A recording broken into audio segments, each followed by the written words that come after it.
E os animais, então, foi atribuído o nome serpente, que demonstrava a serpente, ela sinuosa, ela demonstra uma astúcia, né, muito grande nos seus movimentos.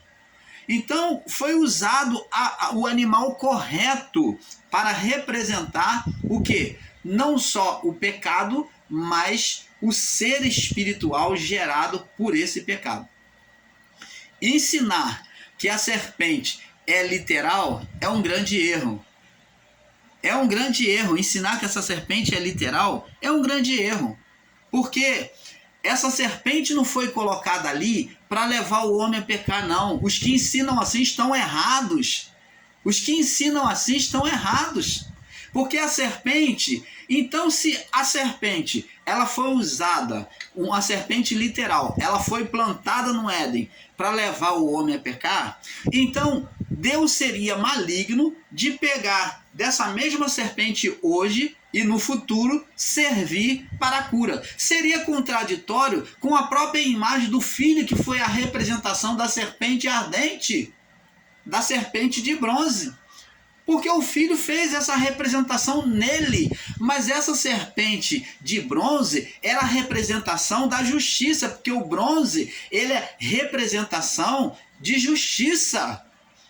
Ele tem a simbologia de justiça. Então, essa serpente demonstra o Cristo, o Adão perfeito. A justiça de Deus sendo manifesta. Foi o que aconteceu no deserto. Nós pulamos aí para a parte 2, Satanás, o poder invertido. Parte 2. Nos acompanhe por parte para que você tenha entendimento.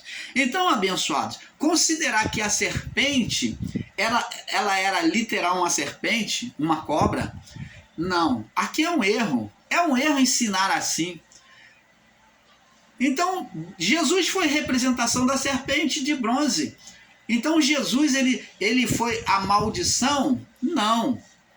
O irmão Paulo já ensinou com esse equívoco, e eu admito que Jesus se fez maldição por nós. Tudo bem, ele se foi maldito pela expressão do corpo na carne, mas a serpente que expulsou as mordeduras das pessoas, ela era uma serpente não física, ela era de uma representação espiritual. Serpente de bronze, ela representava a justiça de Deus sendo manifesta por meio do Filho.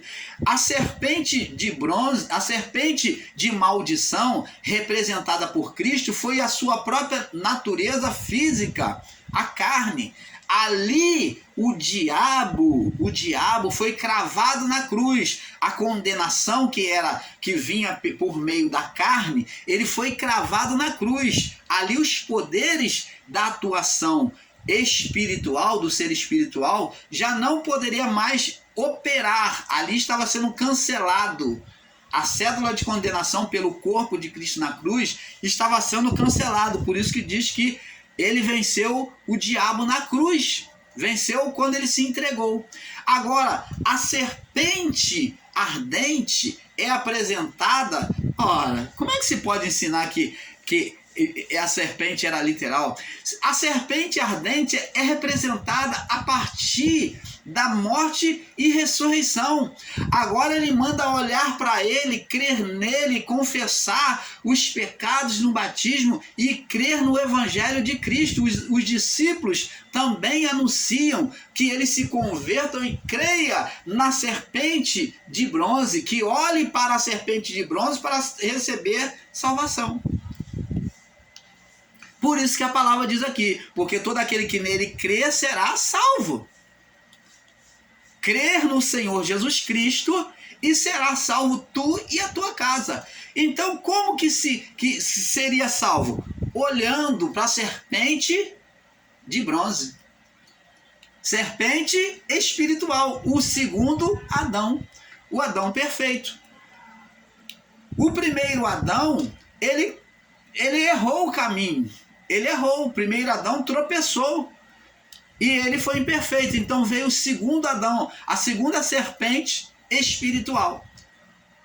Você está entendendo? Então não se pode ensinar com literalismo e dizer, não, irmão, a serpente era literal. Não, não era. Eu provo para você dentro da palavra, não era. A serpente nunca foi literal. A serpente, o homem tem a natureza das duas serpentes. A serpente da carne, de condenação, do corpo de condenação, e a serpente espiritual, que é o espírito, o espírito humano, que é a essência divina em nós. Então, essa serpente, que é a serpente espiritual em nós, ela nos conduz a Deus, quando nós olhamos para Cristo, somos revestidos deste poder. Ela é a canalização, ela é o caminho. Jesus disse, eu sou o caminho. Então, quando olhamos para Cristo, ela atrai para nós as bênçãos, as bondades de Deus, o favor de Deus sobre a nossa vida. É por meio dessa serpente espiritual. Mas a serpente da carne, que é a segunda serpente que há no homem, essa daí é que conduz o homem para a carnalidade, para o pecado. Ela é a deana. Ela vai existir até a morte. Por isso que Paulo descreve que o fim da lei é a morte. Por quê? Porque não tem condenação, não tem corpo mais de condenação. Morreu, não tem corpo de condenação. Agora o homem não vai pecar mais. Então, o fim do pecado é a morte.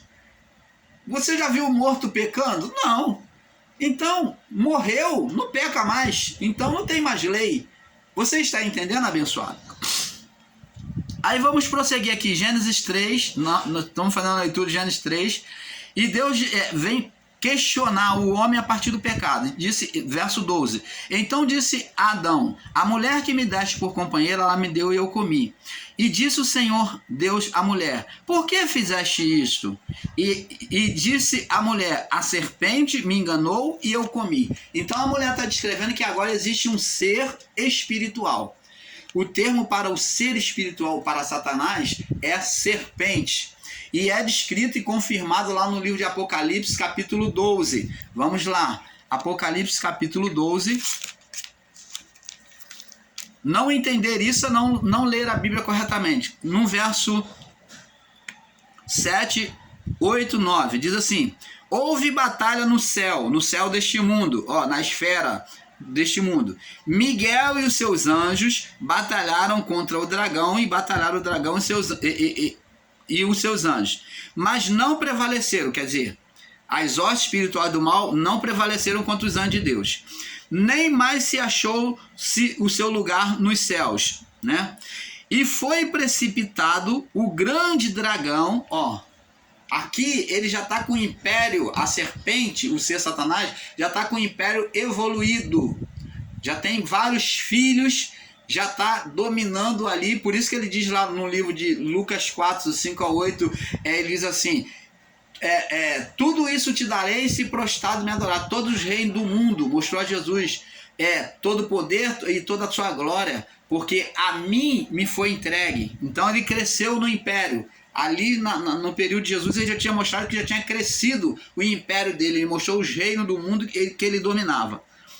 E foi precipitado o grande dragão, a antiga serpente, que é a representação de Satanás, chamada, a antiga serpente, quem é a antiga serpente descrita lá no Éden? Chamada Diabo e Satanás, que engana todo mundo e foi precipitado na terra, e os seus anjos foram lançados com ele. Então, eles foram precipitados na terra, porque ele está dizendo que eles não têm mais lugar, que o anjo querubim, aquele espírito que foi gerado por Adão, então esse espírito, quando se transformou num ser maligno, agora ele não tem mais como voltar para os céus, então ele foi precipitado para ficar na terra. E os anjos que vieram fazer visitação aqui do período de Noé, que se aliaram a Satanás, esses anjos também não puderam mais voltar, foi precipitado na terra, quer dizer, eles agora não têm mais lugar nos céus.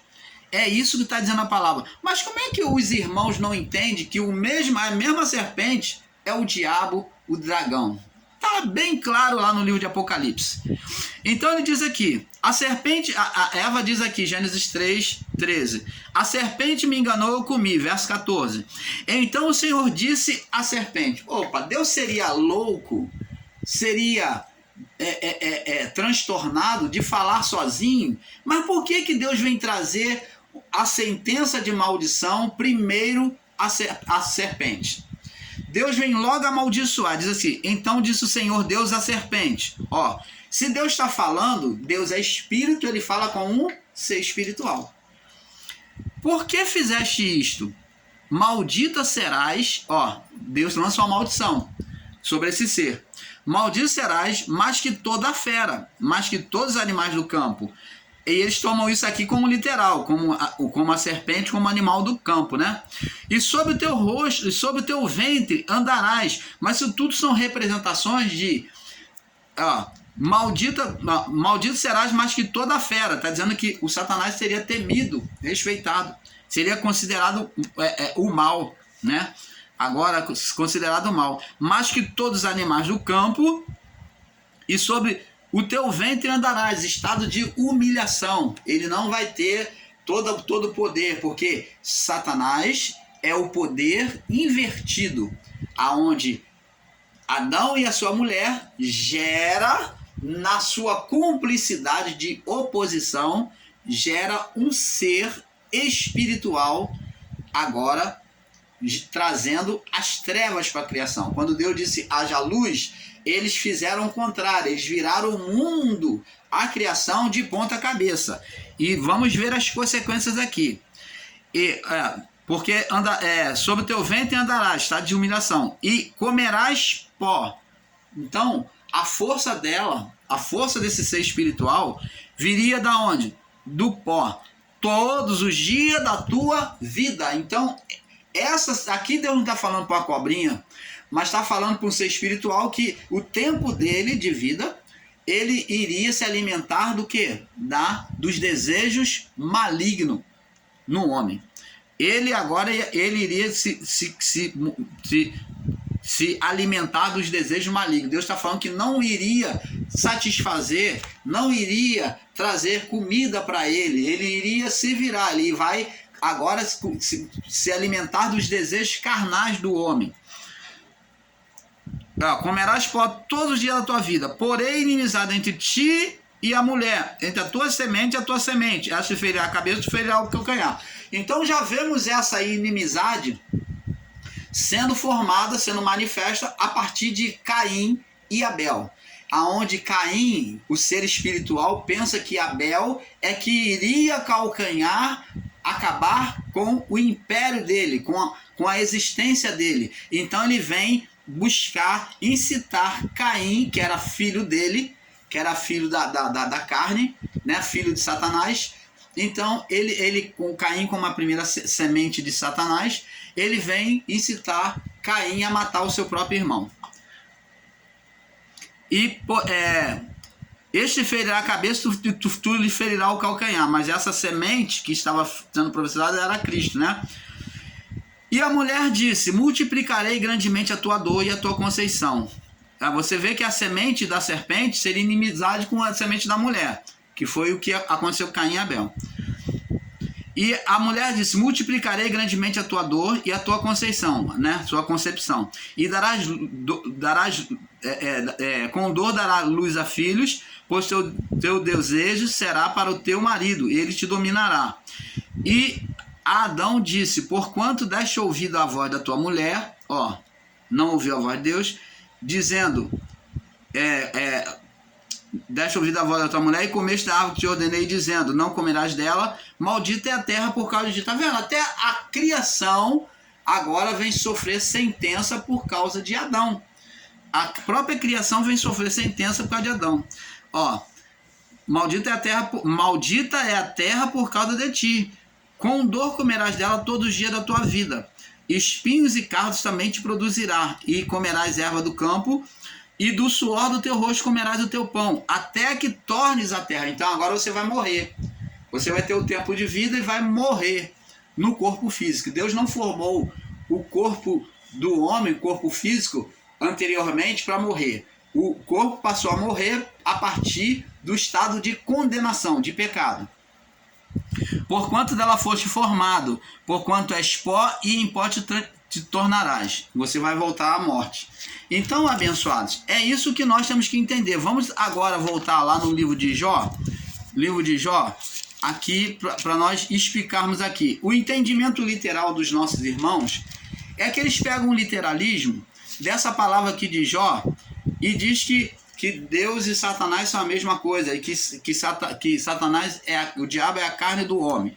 Então vamos ler aqui, justamente por causa dessa palavra. Diz aqui, ó, Jó capítulo 1, no verso 21. O literalismo vem principalmente daqui, dessas três referências que eu vou mostrar para vocês aqui. Daqui, dessas três referências, é que eles tiram um literalismo.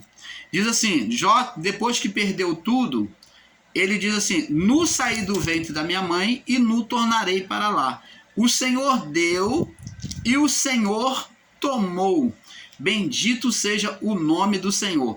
E aí tem aqui no verso 22. E em tudo isto não pecou. Em tudo isso Jó não pecou e nem atribuiu a Deus falta alguma. Então eles pegam essa palavra, esses dois versos, e eles tomam isso daqui como uma confirmação de que Jó ali não era Deus, de que ali não era um ser espiritual, mas era o próprio Deus, porque Jó fala: o Senhor deu, o Senhor tomou, bendito seja o nome do Senhor. Por que Jó diz isso? Nós já explicamos aqui e tornamos a explicar. Jó, quando diz o Senhor deu e o Senhor tomou, ele se considerou indigno, ele se considerou que havia um estado de condenação nele e por isso Deus estava exercendo justiça. Ele achou que estava sendo punido pela justiça divina, mas isto não era verdade. Vamos ler aqui agora no livro de Jó capítulo 1, vamos ler no verso 5, para nós termos esse entendimento agora que o irmão Paulo está falando. Sucedeu, pois, que decorrido o turno dos dias de seus banquetes, né, dos filhos de Jó, enviava Jó e os santificava e se levantava de madrugada e oferecia holocausto segundo o número de todos os filhos, todos eles. Porque dizia Jó, olha a preocupação de Jó, o temor de Jó: porventura pecaram meus filhos e amaldiçoaram a Deus no seu coração. Mas Deus falou alguma coisa? Houve alguma profecia? Ou Deus chegou para Jó e falou que os filhos pecaram? Ou que ele estava errado diante dele? Não. Mas Jó tinha medo. Jó tinha uma preocupação tão grande que nas festanças, nos banquetes de seus filhos, ele já terminou aquele banquete, ele já vinha oferecer, acordava de madrugada, oferecia vários sacrifícios a Deus de purificação para os seus filhos. Então Jó era um pai super protetor e ele tinha medo, ele carregava nele, no coração dele, um medo de ver a sua família ser atingida pelo mal, ou ele ser atingido pelo mal. Por isso que Jó, quando falou o Senhor deu e o Senhor tomou, ele considerou que mesmo ele oferecendo tudo aquilo, ele ainda tinha estado em falta com alguma coisa e por isso Deus estava ali punindo a ele. Jó interpretou isso como um senso de justiça de Deus vindo até ele cobrar algum delito dele em alguma parte que ele não se consertou. Por isso que Jó disse: o Senhor deu e o Senhor tomou, bendito seja o nome do Senhor. Então Deus entendeu que Jó estava achando que ele tinha cometido um delito contra Deus e ele agora estava falando: não, se me alcançou é porque eu cometi algum mal diante do meu Criador. Você está entendendo, amado? Então por isso que Jó Por isso que diz aqui, ó, verso 22, em tudo isso, Jó não pecou, nem atribuiu falta a Deus. E agora, no outro versículo, que dá a eles ainda base para o entendimento errado, é Jó capítulo 2, no verso 10. Agora, o mal vai vir sobre Jó, veio sobre a família, sobre os servos. Agora vai vir sobre Jó. Então, aqui no verso, capítulo 2, no verso 10, Jó vai dizer assim, ó, vamos ler assim... E vamos ler do verso 7, Jó 2, do verso 7 em diante. Então saiu Satanás da presença do Senhor. Ó, Satanás é um e a presença do Senhor é outra. Mas eles aí ensinam que Deus e Satanás são a mesma coisa. Você está vendo? Eles estão apresentando um Deus de duas faces. Mas está vendo que saiu da presença. Ó, se apartou. É como diz lá no deserto, que Jesus está lá 40 dias e diz, e aproximando-se dele o tentador... Mas eles dizem que diabo é a carne do homem. E depois lá no capítulo 4 de Lucas, no verso 13, diz assim, e o diabo o deixou. Antes disse que ele se aproximou. E agora, no verso 13, diz que o diabo o deixou, foi-se embora. Então agora, aqui vem dizer assim, ó, e saiu da presença do Senhor e feriu a Jó, Jó 1, no verso 7. E feriu a Jó com úlceras malignas, desde a planta dos pés até o alto da cabeça. E tomou Jó um caco para se raspar com ele, e assentado no meio da cinza. Era atitude de arrependimento, de constrangimento diante de Deus, de demonstrar que é humildade de quem quer se reparar, de contristação. Ele ali em jejum, e sentado no pó e na cinza, em oração no pó e na cinza. Ele estava ali humilhado, né? Estado de humilhação. E tomou o caco para se raspar com ele, verso 8, e assentando-se no meio da cinza, então sua mulher lhe disse, ainda retens a tua sinceridade? Amaldiçoa a Deus e morre. A mulher pediu a ele, diante do sofrimento, às vezes nós lemos o texto e nós consideramos a mulher de Jó uma mulher má. Mas por que então, depois, pela mesma mulher, Deus vem trazer filhas? Pela mesma mulher, Deus vem trazer filhas a Jó. Vem trazer outros filhos. Não é, o entendimento aqui de muitos tem sido errado. A mulher dele não foi má. Ela, quando falou amaldiçoa a Deus e morre, ela falou para ele cometer suicídio. Por que ela falou amaldiçoa a Deus e morre? Porque ela viu o estado, o sofrimento. Seu marido perdeu o servo, perdeu tudo, perdeu a riqueza e agora perdeu a saúde e estando humilhado lá. Então viu o sofrimento que era grande. E então ela falou, amaldiçoa meu bem, meu amor, amaldiçoa a Deus e morre. Comete suicídio, fala mal de Deus, blasfema contra Deus para acabar lá o seu sofrimento. Ela mandou Jó dar um tiro de misericórdia para ele ser tirado desse sofrimento. Mas Jó diz para ela, amaldiçoa a Deus e morre, verso 10. Ele, porém, lhe disse, aí vem o literalismo que os irmãos pegam aqui, verso 10. Como fala qualquer doida, falas tu, receberemos o bem de Deus e não receberíamos o mal? E em tudo isso não pecou Jó com seus lábios. Então, mais uma vez, Jó considerou que seus filhos foram atingidos por causa de algum mal que eles cometeram e Jó não fez a expiação perfeita. Mas agora Jó vem considerar que o mal atingiu ele porque ele também fez alguma coisa de errado. Por isso que ele diz, receberemos o bem de Deus e não poderemos receber o mal. Então, aqui descreve, mostra que Jó considerava que aquele mal que ele estava sofrendo era a sentença do próprio Deus, por causa de algum mal que ele havia feito. Por isso que ele disse, receberemos o bem de Deus e não o mal. Então ele vê, no entendimento dele, Deus estava ali fazendo bem, fez o bem para ele e agora estava fazendo o mal.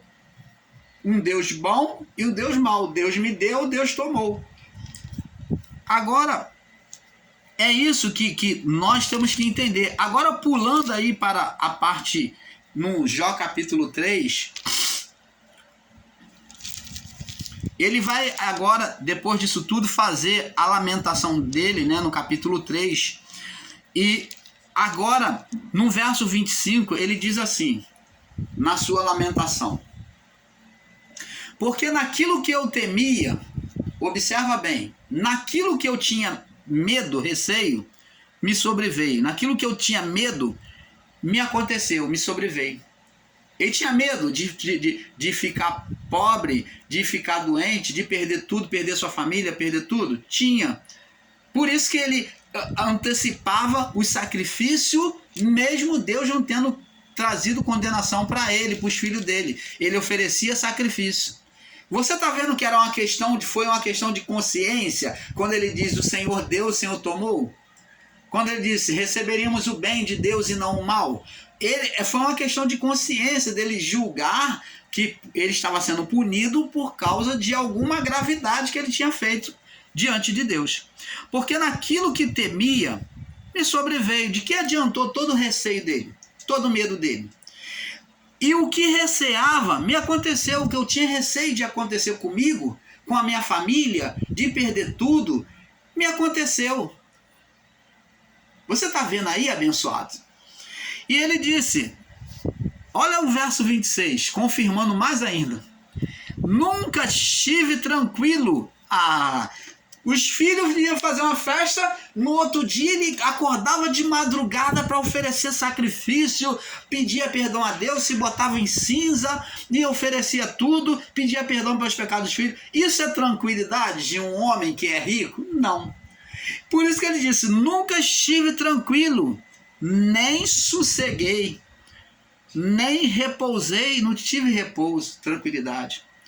Mas sobreveio sobre mim a perturbação. Então, ele está mostrando aqui que todo aquele ato religioso dele, toda aquela atitude religiosa não serviu para nada, porque não trouxe sossego para ele, mas veio sobre ele ainda assim a perturbação, atingiu a ele. Você está vendo? Existe um provérbio que diz que o medo produz o tormento. Então Jó, da mesma forma, sofreu o tormento por causa do medo. E ele tinha que aprender com Deus. Aí vamos ver lá no livro de Jó 42, depois do diálogo dele com Deus, que Deus aparece para ele no redemoinho, no capítulo 38. Aí no 42 ele diz assim para Deus, ó: então respondeu Jó ao Senhor dizendo, depois de Deus se revelar para ele: bem sei que tudo pode. Agora ele não está mais com medo, agora ele tem segurança, demonstra uma segurança em Deus, e que nenhum dos teus propósitos, dos seus planos, pode ser impedido. Quem é este que sem conhecimento encobre o conselho? Falando dele mesmo. Por isso falei do que eu não entendia, coisas maravilhosas demais que eram inescrutáveis para mim e que eu não entendia. Escuta-me, pois, te falarei e te perguntarei, e tu me ensinarás. Agora ele quer ser conduzido pelo Senhor diretamente. Com o ouvido dos meus ouvidos, eu ouvi. Antes ele foi guiado pelos seus pais, ensinado por outras pessoas, pelos seus mestres. Mas agora te veem os meus olhos. Agora ele tem uma comunhão, ele conhece a Deus de perto. Agora te veem os meus olhos. Ele não viu Deus, mas ele enxergou a Deus espiritualmente. Ele entendeu a Deus. Esse olhar é olhar de entendimento. Por isso que Jesus disse: se o Filho vos libertar, verdadeiramente sereis livres. Que libertação é essa? Eles estavam acorrentados, amarrados? Não, fisicamente não, mas na mente, no entendimento. É isso que está falando. Por isso ele diz: agora os meus olhos te veem, por isso me abomino e me arrependo no pó e nas cinzas. Você está vendo, abençoados? Isaías 45 é outro verso que eles se apoiam para poder dizer que Deus é bom e que Deus também é mau. Eles colocam Deus como Deus mau. Isaías 45, uma interpretação literal, no verso 7. Deus falando com Ciro, Ciro que outrora foi inimigo do povo de Israel, agora Deus vem usar Ciro, mostrando a soberania de Deus. Então esse trecho todo aqui, esse capítulo aqui, mostra a soberania de Deus. E diz aqui, ó, eu formo a luz, Isaías 45:7, e crio as trevas. Eu faço a paz e crio o mal. Eu formo a luz e crio as trevas. Aí ele diz que as trevas foi criado por Deus. Qual trevas que foi criado por Deus? A escuridão. Mas as trevas no sentido de vida espiritual, de ser espiritual, não. O que Deus demonstra para nós na criação é luz e trevas física. Luz e trevas física. Deus trouxe a luz física, ele é a luz espiritual. A luz espiritual trouxe a luz física. Primeiro se acendeu as luzes espirituais, o luzeiro espiritual, foi a criação dos anjos. Depois, então, vemos na criação que Deus vem formar a luz física, que é o sol. Então, mostrando que o mundo espiritual, nós já existimos antes, né? Então, existimos antes. Agora, as trevas que Deus forma aqui, fala de trevas físicas e não trevas espirituais. Quem trouxe as trevas espirituais para a criação foi o homem, porque trevas espirituais é o poder de Deus em oposição a ele mesmo e à criação. É o poder de Deus invertido, que é chamado o ser Satanás e os seus anjos. Então, os anjos que deixaram a sua habitação, lá de Gênesis 6, esses daí, eles traziam nele o poder de Deus, que quando inverteram-se, se deixaram o seu estado para possuir as mulheres, eles perderam esse poder e eles agora não podiam mais voltar, como está escrito em Apocalipse 12, no verso 7. Eles não poderiam mais voltar para a glória de Deus. Assim como o ser espiritual Satanás não podia estar diante de Deus mais. Adão, com esse espírito, ele ia e mantinha comunhão com Deus nos céus sempre. Então, quando se fala que Satanás é um ser caído, um anjo caído, por um lado até está certo, porque Satanás é o próprio espírito do Adão, quando Adão mantinha comunhão com Deus celestial. Ele tinha acesso aos céus. Mas ao tomar o estado de oposição a Deus, esse espírito de Adão e a sua mulher já não podia mais acessar os céus. Por isso ele caiu dos céus. Ele foi derribado, quer dizer, foi agora impedido, não pode mais subir. Quando Deus manda, coloca anjos, né, expulsa Adão do Éden e coloca anjos ali com espada flamejantes ali, impedindo de Adão entrar no Éden ou subir aos